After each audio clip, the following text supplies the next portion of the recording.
Hi there, this is Nick Roach. It's been well over a year, perhaps 18 months since I last posted a video. That's not exactly true. There's one showing I was done some months ago, but it was an early one that had been banned from YouTube. And I took it that there was a word in the title it didn't like, because when I played it back there wasn't anything too major in it. So I sent it back up again with the name changed, and it's been alright since, so that was the issue.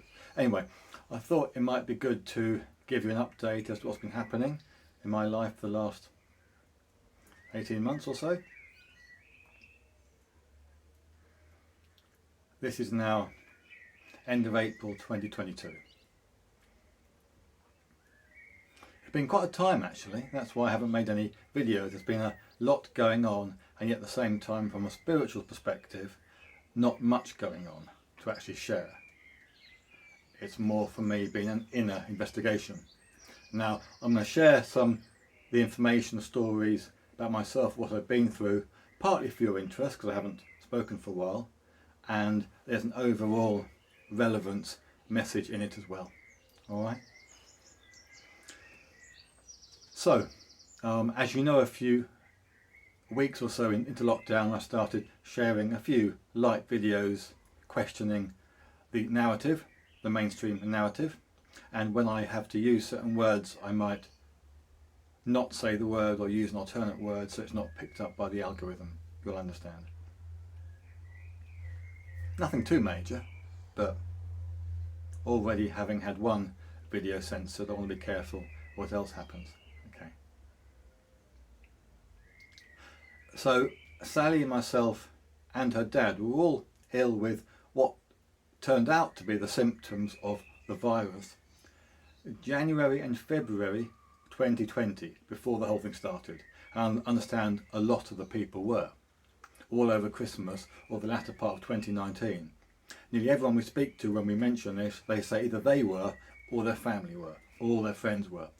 Everyone knows somebody, it seems, who was very ill with the virus symptoms end of 2019, start of 2020. For me and Sally, quite extreme flu-like symptoms, couldn't go to the gym, yoga, exercising for weeks. When we were walking our friend's dog, Sally a few times had to either stop because she couldn't go on any further, or when we got back to his house, lie on the sofa, crash out because she couldn't breathe. She even went through several weeks where she, taking a breath of her lungs, she'd get a pain in her rib cage, and she thought perhaps she'd pulled a muscle or even cracked a rib, until after a week or so it moved to the other side. Also, we had a salt lamp on in our flat at that time, and she asked that we turned it off because it felt or tasted strange in her mouth. This was before the virus symptoms were lack of taste, affected the taste. Then her dad, that was early January through into February. Then her dad in February, 92 years old, vascular dementia, pacemaker, one leg, was also very ill with flu-like symptoms, runny nose, quite bad. Then was then taken into hospital after a few days, a week or two of this, because his oxygen dropped so much. He was put on intravenous antibiotics and a nebulizer mask, and within a week he was home. Had he been ill just a few weeks later into March, the chances are he wouldn't have been treated. Sorry, a little dog barking. Luna, shush please. Good boy. Thank you. I'll show you him in a minute if he moves. So yes, had this occurred, there's birds or something outside you can see. Luna! I'll show you Luna. Good boy. Let's say hello to everybody here, shall we? So there's a little mate. What can you see, eh? What can you see? He's got a little shaky left paw here from an illness he had as a pup. He's from the meat trade actually, in the centre in China. He spent 2 years in the rescue centre and because he had this illness which left him with a shaky paw, we're told they couldn't send him to America to be rehomed like they normally do. So 2 years later they sent him to the centre here in England, in Somerset, West England, and we had him 2 weeks later. That was October last year. So he's a little sweetie. He's doing well. Should be back, or you can go down, it's up to you. Anyway, so excuse me embarking. So yes, had Sally's dad been ill with that in March after lockdown, the health services were not treating the elderly and the vulnerable. Some of them were signing not only do not resuscitate orders, but do not attend orders, where they were informed, you sign this document to protect the NHS, and if you fall ill, we will not even attend to you. We'll not even come and see you. So we're very lucky he went in, and a few weeks later he was back. That was February 2020. We were sitting with him every day, pretty much, for the next 18 months. We'd walk down to his flat with our coffees in our hands. We got into putting them in insulated cups with straws, and that's become just what we do now. They stay hot longer that way, it seems. Anyway, so every day we'd go and sit with him in his flat, make sure he's okay, because he was housebound. The carers went in 4 times a day just to give him meals in case we weren't there, and get him up and put him to bed. He had been self-toileting, too much information I know, but it is relevant, self-toileting until he was ill that time. After that he was too weak, never gained him strength, so he had a hoist. Anyway, so through we went, and we were looking to buy a flat near him. Ours was very small. Then in March 2021 he was given the shot. You'll know what that means, won't you? Now, I'd already been looking into all this stuff, as those of you know who've been watching my videos. You might have actually been friending me on Facebook. I've been posting a lot about this ever since it started, but very little's public. I didn't want to try to have lots of followers or make a big scene, purely for my friends and family who were not questioning. I was just gently suggesting you might want to look at this. So not many people would be able to see it. I'm also careful who I accept friend requests from on Facebook, although these days I respect a little more people who want to stay anonymous for various reasons. Anyway, also if it's not a genuine account, it could be a bot or a fake account wanting to watch you so they can then report what you're doing if you're questioning stuff too openly. So I don't know. Anyway, so all was well until March 2021 last year, when the family decided to give Rex, Sally's dad, a shot. I'd begged them not to for the previous few weeks, months, even was showing them a load of articles that had come in from all over the world, a few in the UK, of care facilities where the residents had been given the shot, and 3 weeks later there was an outbreak of the illness and loads died. In some of them hadn't had a single death till they all were given the shot at the premises care facility, and suddenly there was an outbreak, loads of deaths. Of course, in the articles, these are mainstream publications, these aren't conspiracy magazines, these were mainstream articles, newspapers. They wouldn't say that was the cause, they would say they'd only had the shot a few weeks earlier, 3 weeks earlier. After a few of them, I noticed they were stopping mentioning when they received the shot, because people were making connections. So I had to do my own research, online, searching for the area, the part of the world, the area, on their health pages, when were they giving the shot, to the elderly residents of care facilities in that area. And every single time, must have been 12, 15 of these articles I found, it was 3 weeks afterwards let's have this outbreak. So I begged the family not to give it to him. They thought I was being a conspiracy theorist, which is fair enough. I don't mean to be that, it's just what happened. And I was in the room, in his living room, as he was being given it. The chap came out to him and he looked at me and I said, "It's okay, Rex, it's just a flu shot." Knowing full well I could be watching this lovely man being killed.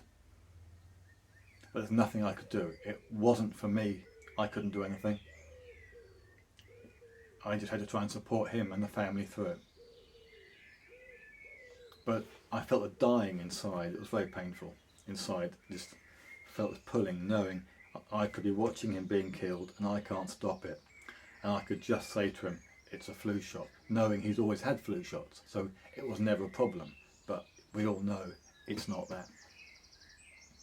A few days into it, the family were all saying, "Look, he's fine." And I say, "Yes, fantastic. Let's get through the 3-week mark." Just before the 2-week mark, "He's still fine." I said, "Yes, but please, it's a 3-week mark. From what I've seen is the issue." 2 weeks almost to the day, we went in the morning. He was slumped in his chair, couldn't hold a spoon, couldn't feed himself. He would normally have shaved himself, he couldn't do that. He was just lying there, unable to do anything. So Sally and I nursed him for the week. We were there all day, every day, but we were doing everything for him because he could not do anything. We were trying to feed him and putting liquidized drinks and trying to help him. And then at the 3 weeks, just before that or at it, the care staff phoned an ambulance because he just lost the ability to even function at all, interact really. And the ambulance came and they said, "We need to take him in. His oxygen again has gone, but it can't be due to the shot because it's been 3 weeks." Now, that was a bit of a red flag for me. I reacted and had a bit of a row with one of the paramedics. It's one thing for the shot to have caused it, but let's not try and kid ourselves that it can't be the shot after 3 weeks. It's bad enough, they say, if you do pass away from it within 2 weeks, 14 days, apparently you're classed as I'll say the word unvaccinated, because they say the vaccine hasn't had a proper chance to act yet, to protect you from the illness. Therefore, you're classed as unvaxxed if you pass away within 14 days. If you then go to 3 weeks, they say it can't be due to it because, well, it's been too long. So I had a bit of a row with the paramedics, the 3 of them, and told them I had loads of articles I could show them. They didn't want to see them, they just didn't believe it. He was taken in and tested positive, of course, while he was in there, and passed away 2 days later of blood clots and internal bleeding, which we now know. The AstraZeneca one he had, other people have gone, like that reporter Lisa Shaw picked up, and passed away because of it, out in the papers, because of the AstraZeneca and blood clots, internal bleeding. So that was it. So the interesting bit was, as he fell ill after 2 weeks, I fell ill as well, flu-like symptoms.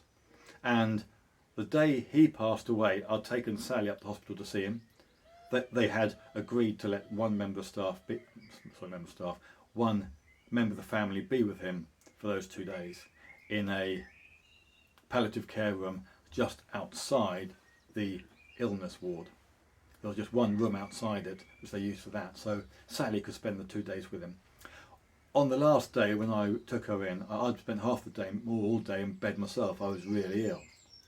My breathing, I couldn't get much oxygen myself. And on this day I took her, I waited in the car, so I wasn't allowed in. I had to almost go to sleep, but shut my eyes and lie back, try and get enough oxygen to keep going. A few days later, it had got really bad for me. I was really quite ill. Just rolling over in bed took a lot of energy, and I had to plan ahead. And going to the toilet was an enormous feat to walk, so on the feet of endurance, to walk just across the room into the hall, into the bathroom. When I got there, I'd be exhausted. What I had learnt to do, this might be interesting, to take quick shallow breaths. I couldn't get much air in my lungs, but seemed to help me get by. A few days later, I said to Sally, I can't go on any longer. I tried to let my body heal itself. It hasn't worked. It's getting worse. I need some antibiotics. There's nothing else. This is not. It's not. I hadn't taken any medication, any cold or flu medication. I was determined to let my body heal itself. Well, it wasn't. And I got to the point when I knew I couldn't keep going much longer.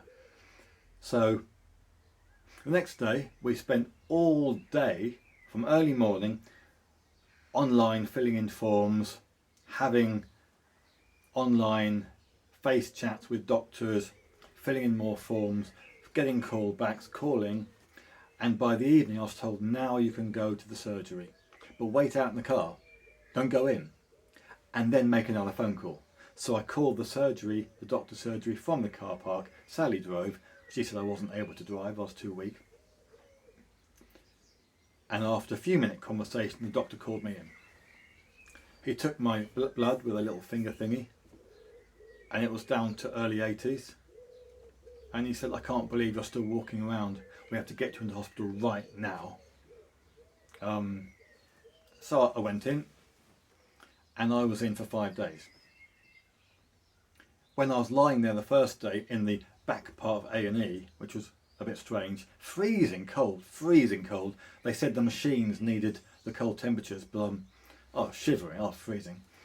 After a couple of hours, the doctor said to me, I'm pleased to say that your body's responded well to the oxygen and the antibiotics, because we were talking about having to put you on extra assistance for your breathing for the night.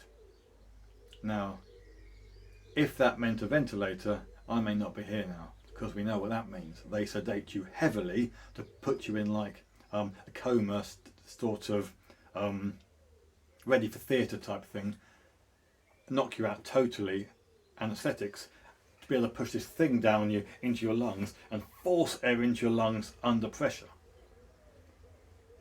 And that can cause severe damage to the lungs and other stuff, and a lot of people don't come through that, don't survive that.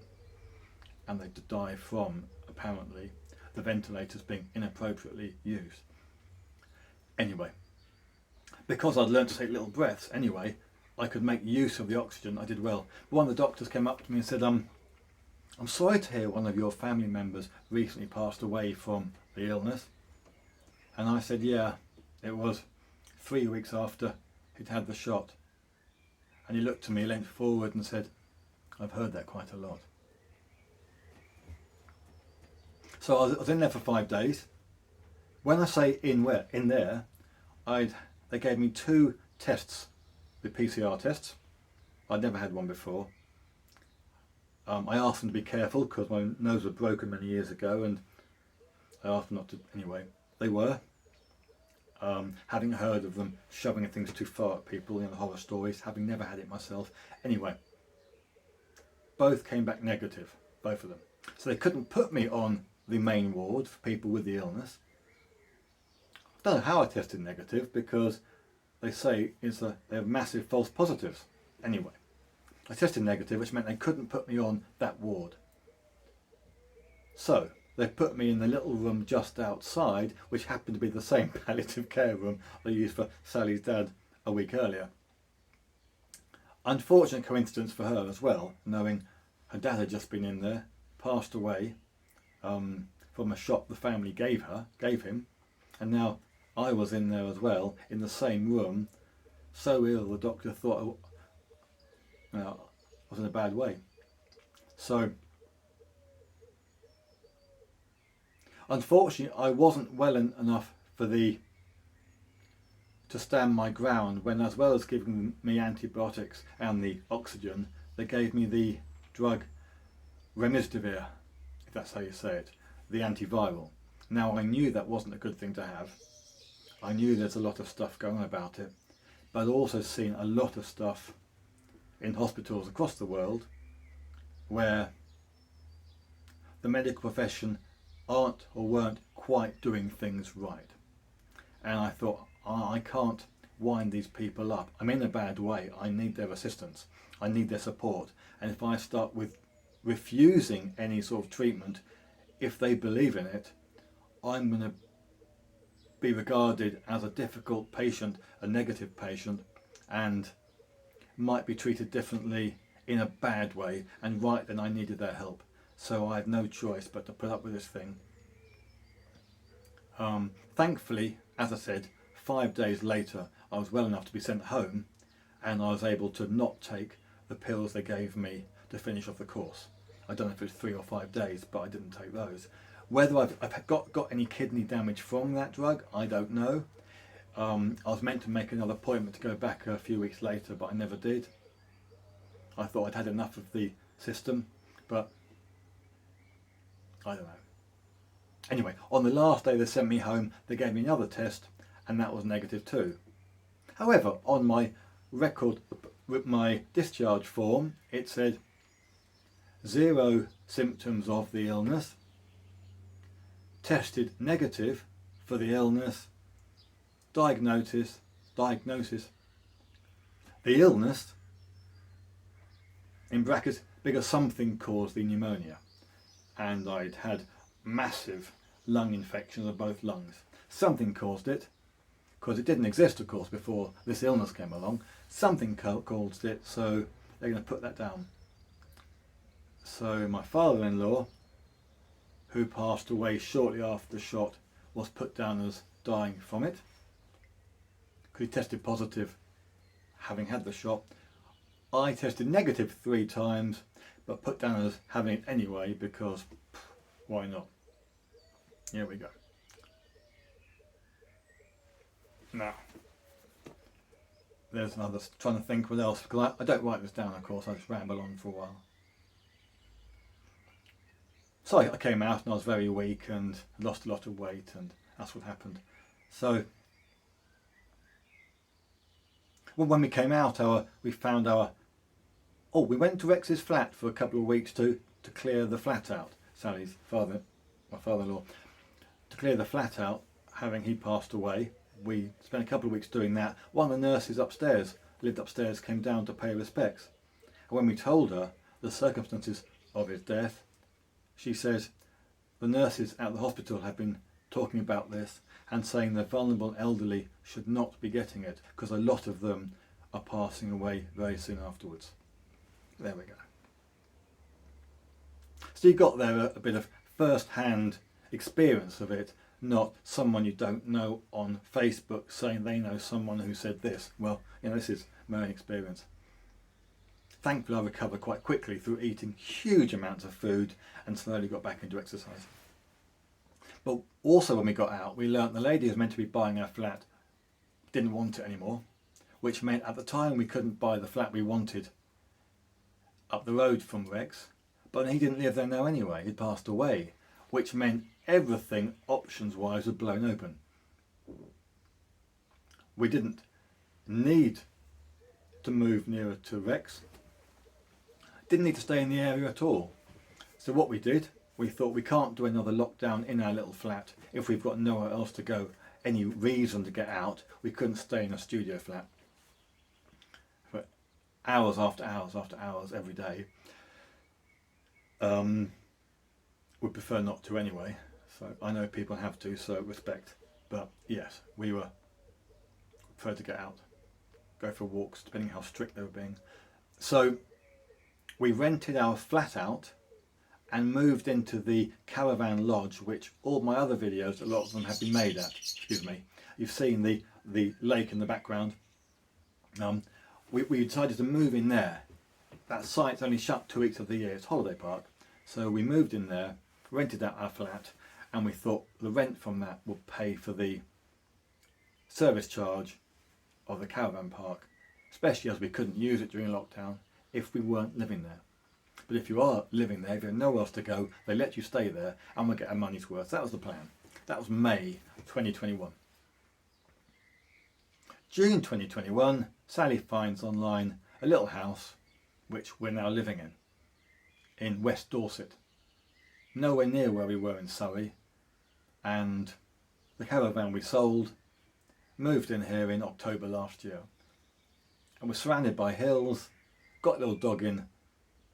We moved September last year, the end, got the dog in October, and spent a few months decorating the house. We've got this little summer house at the end of the garden, and all is going very well indeed.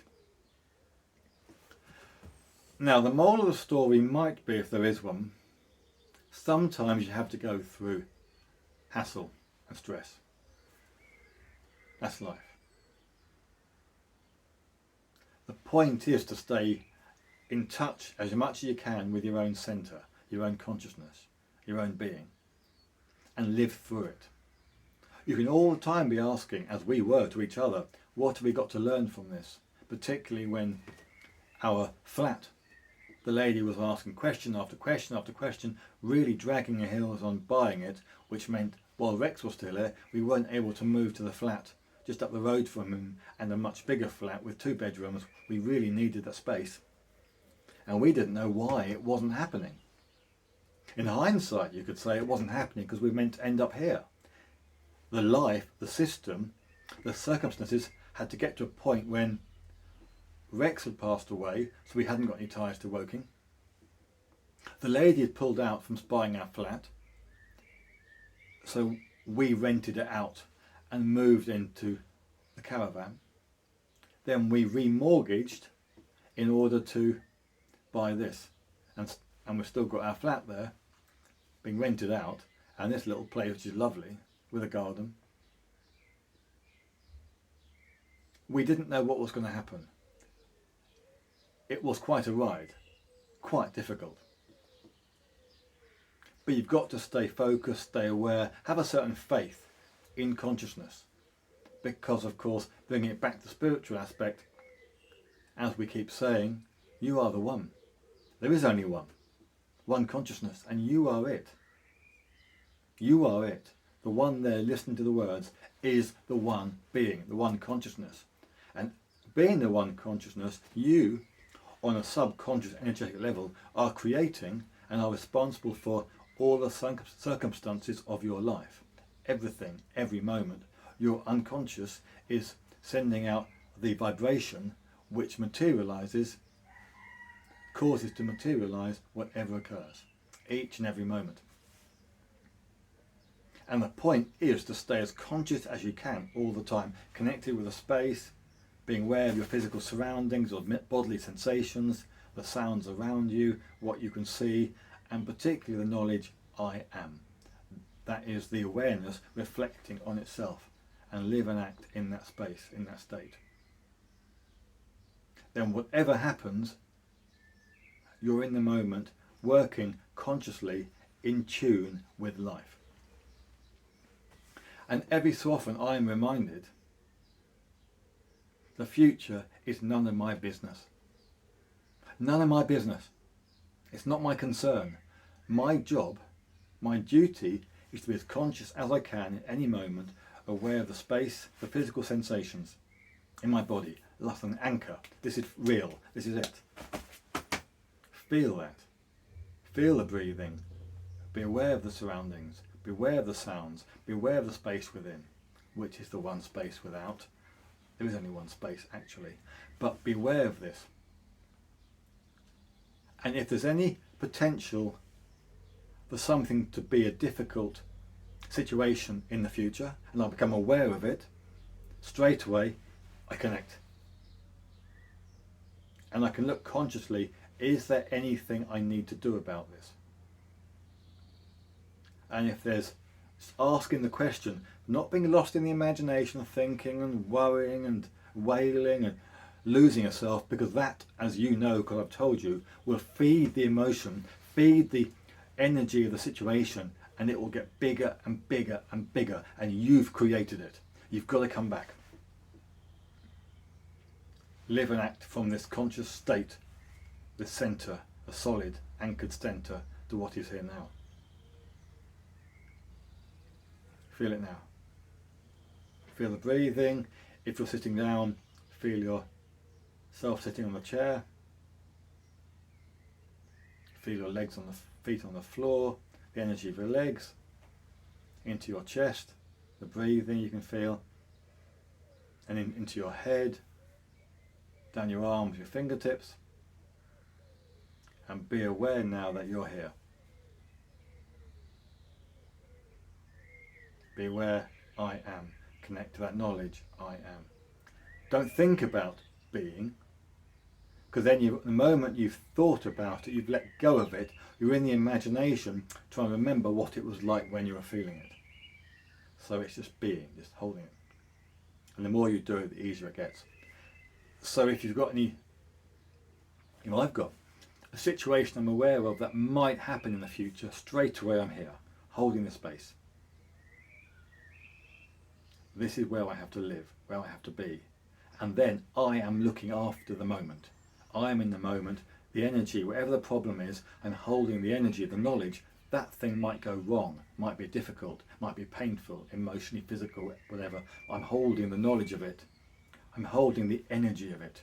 And the energy which would create the situation in the physical world is now being made conscious. And it's being dissolved. And invariably, the physical situation that I was worried about doesn't happen. It doesn't need to. The energy that would have created it has been dissolved. I just needed to be aware of the problem, to feel the energy, the disturbance, hold it consciously, it dissolves. The physical circumstances never need to materialise. I've already fixed it.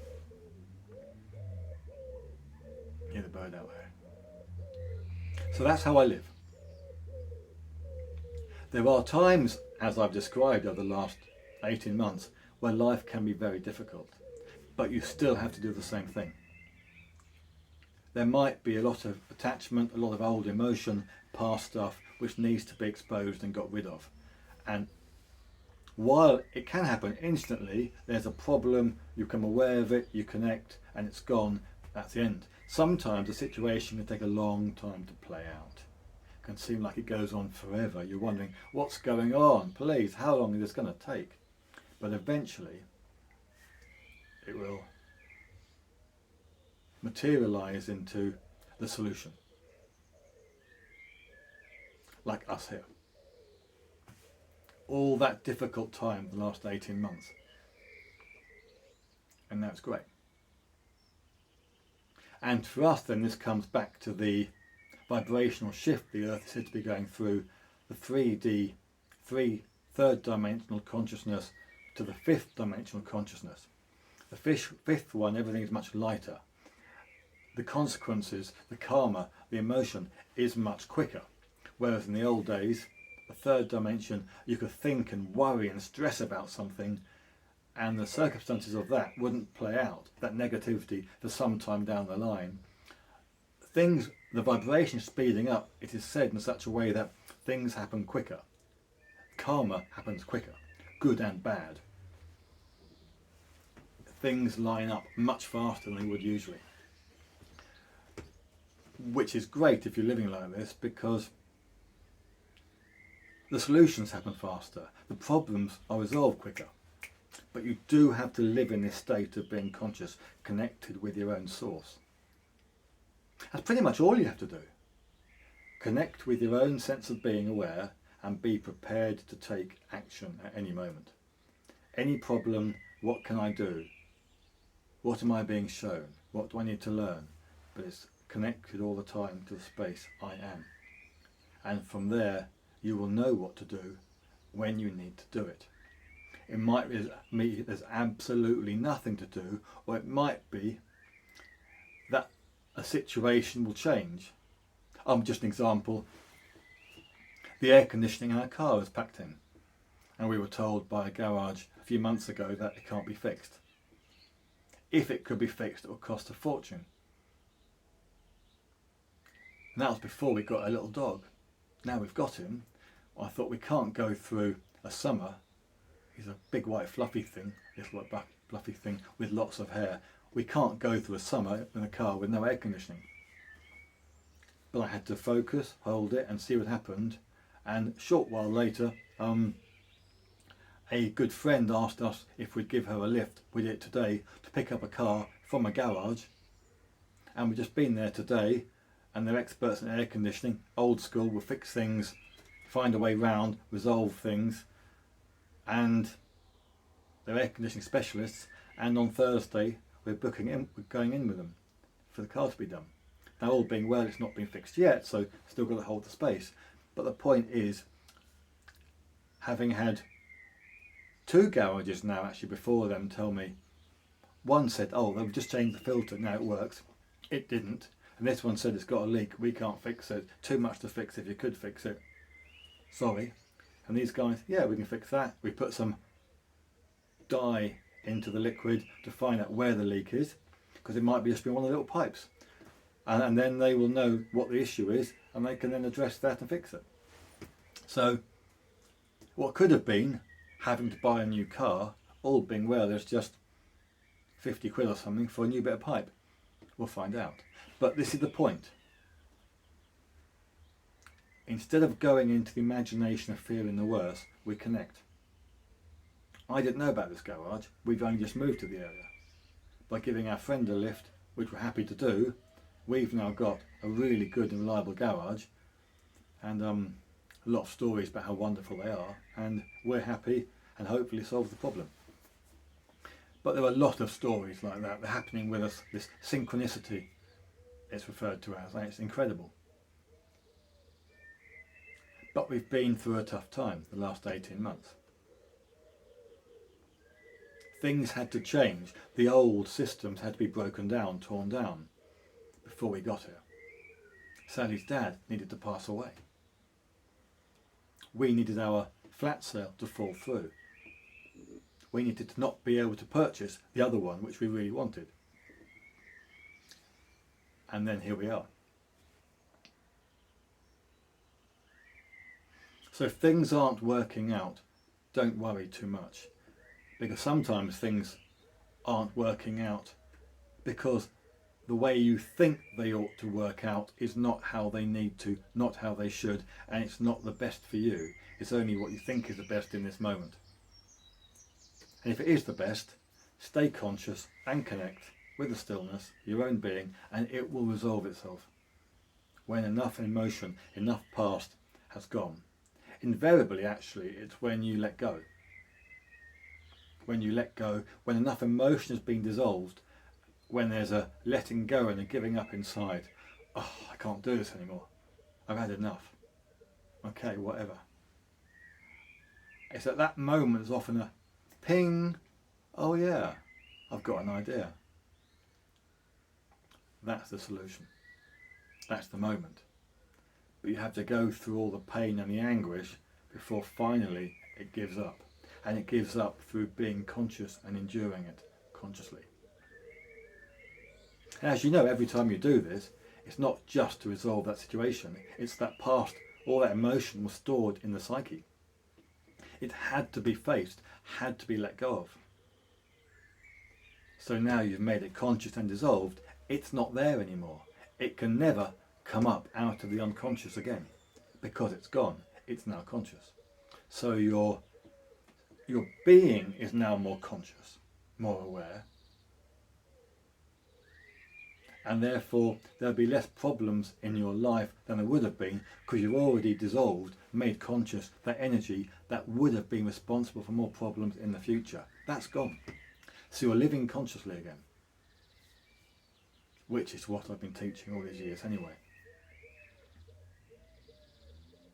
But yeah, so I think that's it from me. If you're going through tough times, don't give up. People I see who are very spiritual and are wondering why life's difficult keep asking, when am I going to get into the 5D consciousness? When am I going to do it? Well, because it's happening quicker, the resolution is happening quicker, you might already be there. That might be why it's difficult.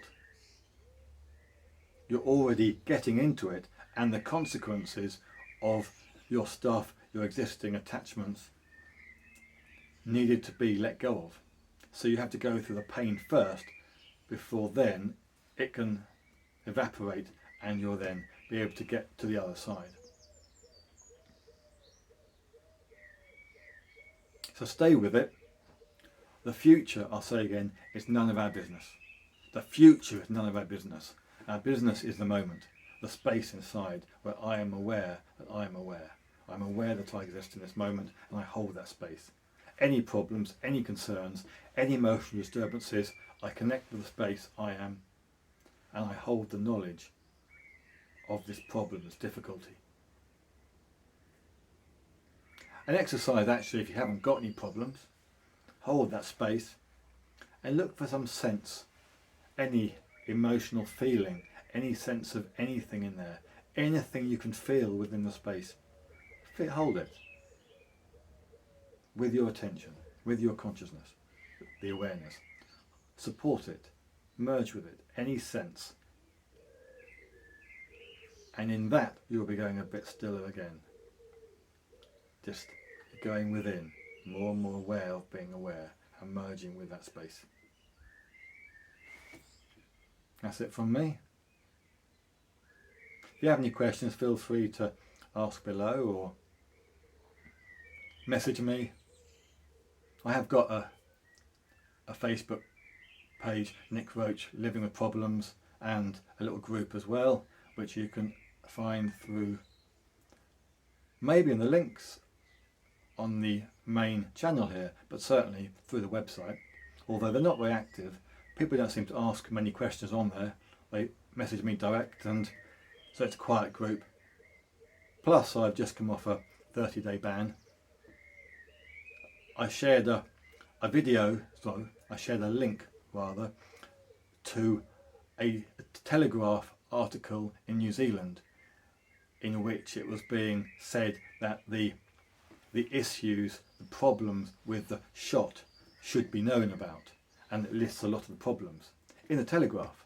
I shared that on my profile, immediately 30-day ban. I disagreed with the decision. They said, sorry, can't help you, we're too busy to review it, you're banned. And after a few days they notified me, okay, you're not banned, but you are still banned from taking part in groups for 30 days. So I've got a couple of days before I can even post anything in my own group, but there you go. It happens. Part of what's going on here. So thank you to everybody for listening. My name's Nick Roach and I'll speak to you soon. Thank you.